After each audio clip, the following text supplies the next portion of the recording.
साथियों नमस्कार, मैं हूं नीरज पटेल और आप देखना शुरू कर चुके हैं नेशनल जनमत।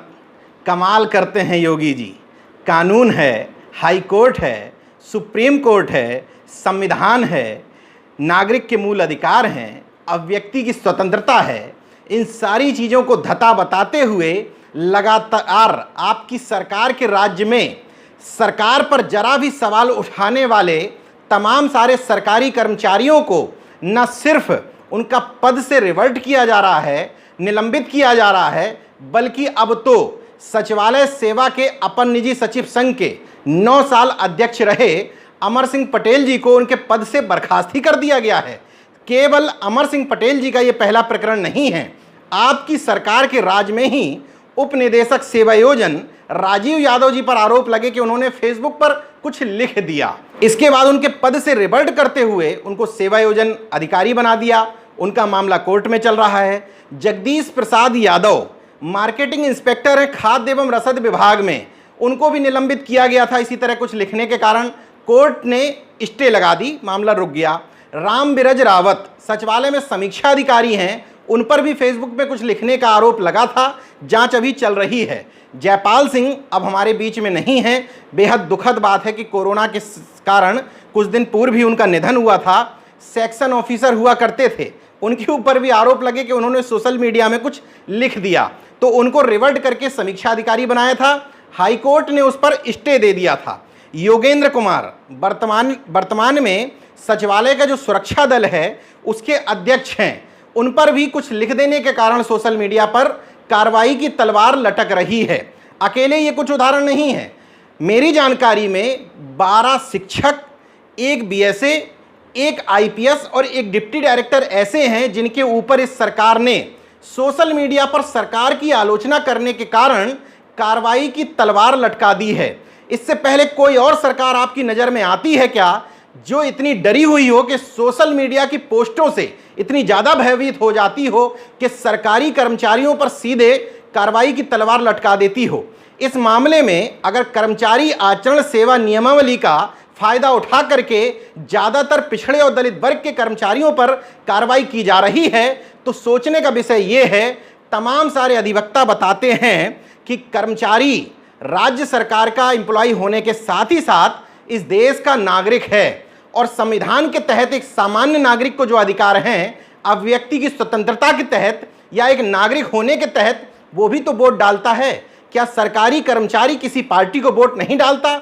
अगर डालता है तो वो उदाहरण देते हैं कि विजय शंकर पांडे आईएएस हुआ करते थे, उन्होंने भी एक मामले में सरकार की आलोचना कर दी थी, उनको निलंबित किया गया था। वो सुप्रीम कोर्ट पहुंचे थे, जस्टिस चिलमेश्वर ने उनको सीधे सीधे तौर पर कहा था सरकार को कि ये व्यक्ति सरकारी कर्मचारी लोक सेवक होने के अलावा भारत का नागरिक भी है, इसलिए अगर इसके क्षेत्र में कुछ गड़बड़ी हो रही है तो उस बारे में बोलने का ये अधिकार रखता है। बहरहाल इस मामले में अमर सिंह पटेल को निलंबित नहीं, सीधे सीधे बर्खास्त किया गया है। मैं सरकार से और अपर मुख्य सचिव सचिवालय प्रशासन से पूछना चाहता हूं, क्या अमर सिंह पटेल के ऊपर अभी तक कोई भ्रष्टाचार का आरोप लगा है? क्या कोई वित्तीय लेन देन का आरोप लगा है? क्या कोई व्यभिचार का आरोप लगा है? अगर इस तरह का आरोप नहीं है तो केवल एक सामान्य से आरोप में आप उनको बर्खास्त कर देंगे और आप सोचेंगे कि कोर्ट से उनको राहत नहीं मिलेगी। ऐसा सोचना सिर्फ नादानी के अलावा और कुछ नहीं होगा। अमर सिंह पटेल जी से जो लोग सिंपैथी रखते हैं वो भी ये समझ लें, ज़्यादा परेशान और विचलित होने की ज़रूरत नहीं है, क्योंकि जिस सरकारी कर्मचारी या अधिकारी की रीढ़ की हड्डी झुकी हुई नहीं होती है उसको इस तरह की चीज़ों का सामना करना पड़ता है। लेकिन सच सच होता है। निश्चित तौर पर तमाम सारे वकीलों से बात करने के बाद नेशनल जनमत इस बारे में आश्वस्त हुआ है कि अमर सिंह पटेल को कोर्ट से निश्चित तौर पर राहत मिलेगी। इस बात को साबित करने के लिए मेरे पास कुछ सबूत हैं। अनिल कुमार सिंह जो विशेष सचिव हैं सतर्कता विभाग के, वो ही इस मामले में जांच अधिकारी थे। आरटीआई के हवाले से अनिल कुमार सिंह ने जो जांच रिपोर्ट सबमिट की थी सचिवालय प्रशासन विभाग को, वो मेरे हाथ में लगी है। उस रिपोर्ट को देखने के बाद कोई भी व्यक्ति कह देगा कि अमर सिंह पटेल को जो बर्खास्तगी की गई है वो बेहद बचकाने मामले में की गई है। उनके ऊपर आरोप क्या है? आरोप यह है कि अमर सिंह पटेल जी ने अपने सीयूजी नंबर से एक मैसेज व्हाट्सएप के ग्रुप में सर्कुलेट किया जो अपर निजी सचिव के संघ का बना हुआ था। मैसेज क्या था? यूजीसी के नियम से ओबीसी और दलितों के लिए दरवाजे बिल्कुल बंद हो चुके हैं। रामराज्य में सीएम ठाकुर अजय सिंह योगी और डिप्टी सीएम पंडित दिनेश शर्मा ने जातिवाद खत्म करते हुए गोरखपुर विश्वविद्यालय में 71 में 52 अपनी जाति के सहायक प्रोफेसर बनाए हैं। अब सोचने की बात यह है कि इस व्हाट्सएप मैसेज के आधार पर बर्खास्तगी जैसा कदम उठाया गया है, लेकिन पूरी जांच में यह नहीं बताया गया है कि यह कंप्लेंट किसने की थी, मतलब कोई शिकायतकर्ता नहीं है। जबकि जब आप जांच के निष्कर्ष 19 नंबर पैरा को पढ़ते हैं जिसमें निष्कर्ष दिए हैं, अनिल कुमार सिंह जी ने अपनी जांच में पहला नंबर उन्होंने निष्कर्ष दिया है, जिस मैसेज के संबंध में संबंधित कार्मिक के विरुद्ध अनुशासनिक कार्रवाई प्रारंभ की गई है, उक्त मैसेज अपचारी कार्मिक द्वारा क्रिएट/जनरेट नहीं किया गया है, अपितु फॉरवर्ड मैसेज के रूप में प्राप्त हुआ है। इसी का तीसरा नंबर लिखा हुआ है, प्रसंगत मैसेज रात्रि 11:26 पर संबंधित कार्मिक द्वारा अपर निजी सचिव समूह के व्हाट्सएप ग्रुप पर फॉरवर्ड किया गया है। मैसेज के फॉरवर्ड होने के समय पर विशेष ध्यान देने की आवश्यकता है, क्योंकि रात्रि 11:26 के समय कोई भी व्यक्ति दिन भर के कार्य से थक कर देर रात्रि में अपने परिवार में पूर्णतः रिलैक्स की अवस्था में रहता है। ऐसी स्थिति में इस बात से इनकार नहीं किया जा सकता कि रिलैक्स अवस्था में ही यह मैसेज डिलीट होने की बजाय अपर निजी सचिव संवर्ग के व्हाट्सएप ग्रुप पर फॉरवर्ड हो गया। 5वां नंबर इसी रिपोर्ट का यह भी ध्यान देने योग्य है कि यूजीसी भारत सरकार की एक स्वायत्तशासी संस्था है और उक्त संस्थान भारत सरकार के मानव संसाधन विकास मंत्रालय के उच्च शिक्षा विभाग के अंतर्गत आता है। इस प्रकार यूजीसी के नियम निर्देश भारतवर्ष के समस्त राज्य विश्वविद्यालयों पर लागू होते हैं। क्योंकि यूजीसी के किसी भी नियम के लिए प्रदेश सरकार पर दोषारोपण नहीं किया जा सकता, ऐसी स्थिति में इसे माननीय मुख्यमंत्री जी एवं माननीय उप मुख्यमंत्री जी के विरुद्ध आपत्तिजनक टिप्पणी माना जाना तर्कसंगत औचित्यपूर्ण प्रतीत नहीं होता। फलस्वरूप सरकार की विश्वसनीयता को क्षति पहुंचाने का आक्षेप भी तथ्यात्मक नहीं रह जाता है। अब सीधे सीधे अंतिम पॉइंट पर आता हूं। 7वां पॉइंट सबसे इंपॉर्टेंट है। आरोपी कार्मिक द्वारा जांच अधिकारी से उन कार्मिकों से प्रति परीक्षण किए जाने की अपेक्षा की गई जिन्होंने फॉरवर्ड मैसेज के आधार पर उक्त कार्मिक के विरुद्ध शिकायत दर्ज कराई थी। यानी कि अमर सिंह पटेल ने जो जांच अधिकारी थे उनसे कहा था कि उन कार्मिकों को सामने लाइए, प्रति परीक्षण कराइए कि किसके व्हाट्सएप पर ये मैसेज सर्कुलेट हुआ था। अब जांच अधिकारी क्या कहते हैं? जांच अधिकारी द्वारा सचिवालय प्रशासन विभाग से उन कार्मिकों की सूची मांगी गई जिनसे आरोपी कार्मिक प्रतिपरीक्षण कराना चाहते थे। ध्यान दीजिएगा, किंतु सचिवालय प्रशासन विभाग एवं मुख्यमंत्री कार्यालय अनुभाग 2 द्वारा यह अवगत कराया गया कि प्रसंगत सूचना विभाग में उपलब्ध ही नहीं है। मतलब किसके नंबर पर फॉरवर्ड हुआ मैसेज ये भी पता नहीं है, किसने शिकायत की ये भी पता नहीं है। इस आधार पर जांच अधिकारी अनिल कुमार सिंह ने जो निष्कर्ष निकाला, अंतिम निष्कर्ष पढ़ता हूं। उक्त वर्णित तथ्यों के आधार पर एवं परिस्थिति जन्य साक्ष्य के आलोक में आरोप संख्या 1 पूर्ण रूप से अपचारी कार्मिक पर सिद्ध नहीं है। उक्त आरोप केवल इस सीमा तक अपचारी कार्मिक के ऊपर सिद्ध है कि उसने स्वयं यह स्वीकार किया है कि प्रश्नगत आपत्तिजनक मैसेज त्रुटिवश उससे अपर निजी सचिव समूह के व्हाट्सएप ग्रुप पर फॉरवर्ड हुआ है। आरोप संख्या 2 अपचारी कार्मिक पर सिद्ध नहीं है। जांच की कार्रवाई समाप्त की जाती है। अब सोचिए कि जिन महोदय ने इनके ऊपर बर्खास्तगी जैसी तलवार लटकाई है वो कोर्ट में क्या जवाब दे पाएंगे। अब इस प्रकरण की एक महत्वपूर्ण बात आपके संज्ञान में लाना बेहद जरूरी है। अमर सिंह पटेल जी को जो बर्खास्तगी का कागज थमाया गया है उसका 4था नंबर का बिंदु आप गौर से पढ़िए, बगल में आपको दिख रहा है। इसमें लिखा हुआ है कि तकनीकी कमेटी द्वारा उपलब्ध कराई गई सूचना पर सम्यक विचारोपरांत यह पाया गया है कि अपचारिक कार्मिक द्वारा माननीय मुख्यमंत्री जी एवं उप मुख्यमंत्री जी के विरुद्ध आपत्तिजनक एवं गंभीर टिप्पणी त्रुटिवश नहीं बल्कि अपर निजी सचिव संघ के अध्यक्ष होने के नाते व्हाट्सएप ग्रुप के सदस्यों को संदेश प्रसारित किया गया ताकि सभी सदस्य संदेश से भिज्ञ हो जाएं तथा संघ के सदस्यों में इनकी ख्याति और बढ़े। शब्द पर गौर करिएगा कि विचारोपरांत यह पाया गया। मैंने अनिल कुमार सिंह की जांच रिपोर्ट आपको बताई। जांच अधिकारी स्वयं कह रहे हैं कि आरोप सिद्ध नहीं हो रहे हैं, लेकिन जो लोग साजिशन अमर सिंह पटेल को बेहद लचर मामले में बर्खास्त करवाना चाहते थे वो अपने नापाक मकसद में कामयाब रहे। हालांकि कुछ समय के लिए ही सही, लेकिन फिलहाल वो अपनी पीठ थपथपा रहे हैं। सवाल ये उठता है कि आखिर वो कौन लोग हैं जो अमर सिंह पटेल को बर्खास्त करवाना चाहते थे। इसका उत्तर खुद अमर सिंह पटेल जी ने मुख्यमंत्री और मुख्य सचिव को लिखे हुए पत्र में दिया है।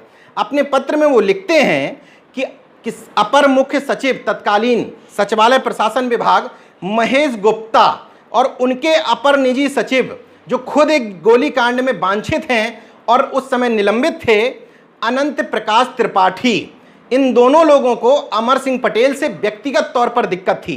क्यों दिक्कत थी, उसकी भी एक वजह है। अमर सिंह पटेल 2011 से लेकर 2019 तक लगातार 8 साल अपर निजी सचिव संघ के अध्यक्ष रहे। इस तरह के संघों पर किन लोगों का कब्जा रहता है, उन कब्जे को हटा करके अमर सिंह पटेल लगातार 8 साल संघ के अध्यक्ष रहे, तो सबसे पहले तो यही तकलीफ थी। इसके अलावा संघ के अध्यक्ष रहते हुए संघ के हित में उन्होंने तमाम सारी लड़ाइयां लड़ी। जब वो इन लड़ाइयों को लड़ रहे हैं तो स्वाभाविक तौर पर उस समय अपर मुख्य सचिव महेश गुप्ता थे, तो उनका टकराव सीधा उन्हीं से होता था। सबसे महत्वपूर्ण जो टकराव था जिसकी वजह से अनंत प्रकाश त्रिपाठी को इनसे तकलीफ थी, वो ये था कि सचिवालय में अपर निजी सचिव सेवा में आने वाले लोग 2 तरीके के हैं वर्तमान में। एक तो वो लोग जो लोक सेवा आयोग द्वारा भर्ती से आए हैं, दूसरे लोग वो जो सेवा स्थानांतरण पर अन्य विभागों से कार्मिक आए हैं। ये जो महेश गुप्ता थे, ये अन्य विभागों से आए हुए यानी कि सेवा स्थानांतरण पर आए कार्मिकों का नियम विरुद्ध प्रमोशन कर रहे थे। इस बात को अमर सिंह पटेल ने मुख्यमंत्री कार्यालय तक पहुंचाया और इस पर रोक लग गई। पूरे मामले में 100 बात की एक बात कि अमर सिंह पटेल जिस सचिवालय के अपर निजी सचिव संघ के अध्यक्ष थे उसके लिए लड़ाई लड़ते थे। उनकी रीढ़ की हड्डी झुकी नहीं थी। वो मूक दर्शक की तरह अपने संघ के साथ, अपने कर्मचारियों के साथ गलत होता नहीं देख पा रहे थे। इस वजह से उनके खिलाफ साजिश रची गई। अमर सिंह पटेल जी ने जांच अधिकारी और सचिवालय प्रशासन विभाग से 4 बिंदुओं पर कुछ सवाल पूछे थे, जिसके जवाब सचिवालय प्रशासन विभाग के पास भी नहीं है। पहला सवाल, आपको सूचना कैसे मिली कि मैंने व्हाट्सएप पर यह मैसेज फॉरवर्ड किया है, यानी कि किसने शिकायत की, पता नहीं। किन किन सदस्यों के व्हाट्सएप पर यह मैसेज प्रसारित हुआ, एक भी नंबर पता नहीं। शिकायतकर्ता कौन है, पता नहीं। साक्ष्य क्या हैं आपके पास, अगर साक्ष्य हैं तो ये उपलब्ध कराइए, पता नहीं। कुल मिलाकर के पूरी जांच हवाई तरीके से की गई। अमर सिंह पटेल को गलत तरीके से फंसाया गया।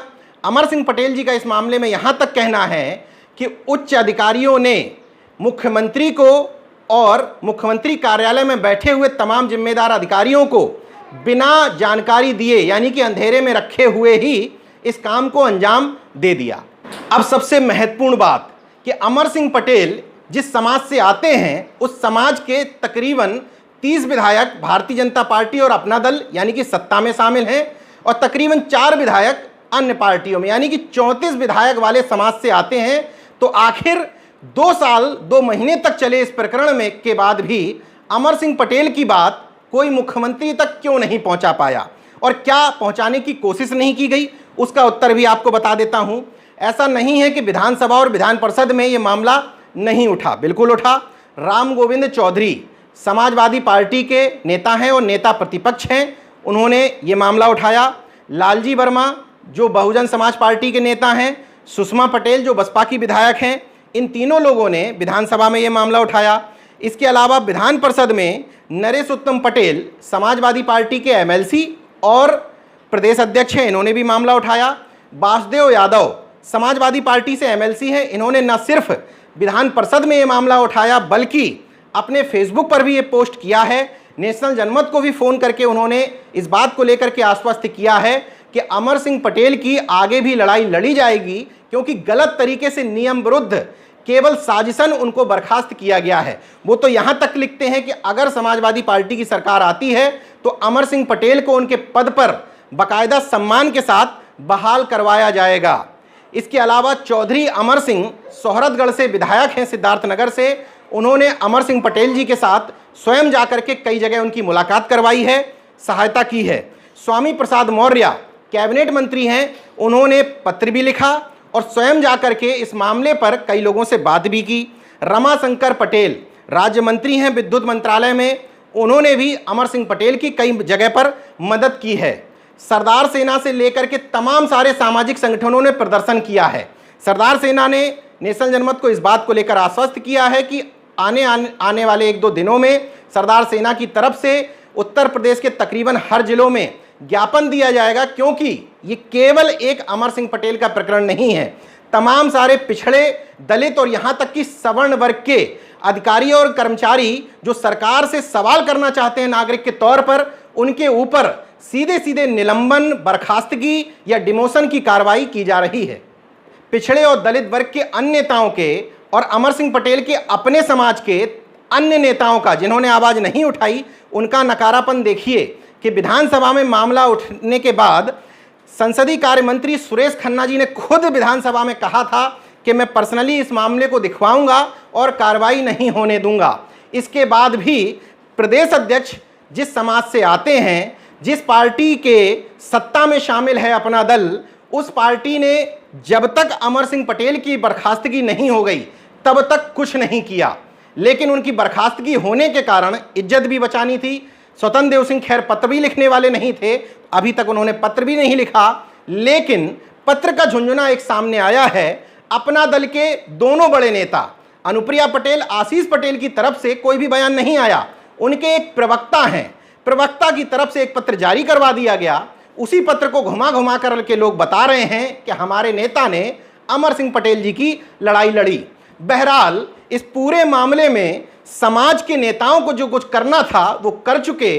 अमर सिंह पटेल को 2 साल 2 महीने बाद बर्खास्त कर दिया गया। उस बीच में तमाम सारे नेताओं के पास उन्होंने दौड़ लिया। अब उनको सहारा कोर्ट का है। तमाम सारे वकीलों के हवाले से मैं जानता हूं कि उनको कोर्ट से रिलीफ मिलेगा, क्योंकि तमाम सारे दस्तावेज मैंने भी पढ़े हैं। 3 अधिवक्ताओं को भेज करके उनकी फीडिंग ली है। उन्होंने जो कहा वो भी नेशनल जनमत के माध्यम से आपको सुनवाऊंगा, लेकिन इतना आश्वस्त कर देता हूं, इस लड़ाई को धैर्य के साथ आगे बढ़ाना है। निश्चित तौर पर अमर सिंह पटेल जी को कोर्ट से रिलीफ मिलेगा, क्योंकि बेहद घटिया और सामान्य आरोप लगाए गए हैं। उनकी पुष्टि स्वयं जांच अधिकारी ने भी नहीं की है। देखते रहिए नेशनल जनमत, जागरूक और सजग बने रहिए। जय विज्ञान, जय संविधान, जय लोकतंत्र। धन्यवाद। तो अगर आपने मेरा YouTube चैनल सब्सक्राइब नहीं किया तो प्लीज़ सब्सक्राइब कर लें और उस बेल आइकन पर जरूर क्लिक करें, जिससे जो मेरे न्यू वीडियो है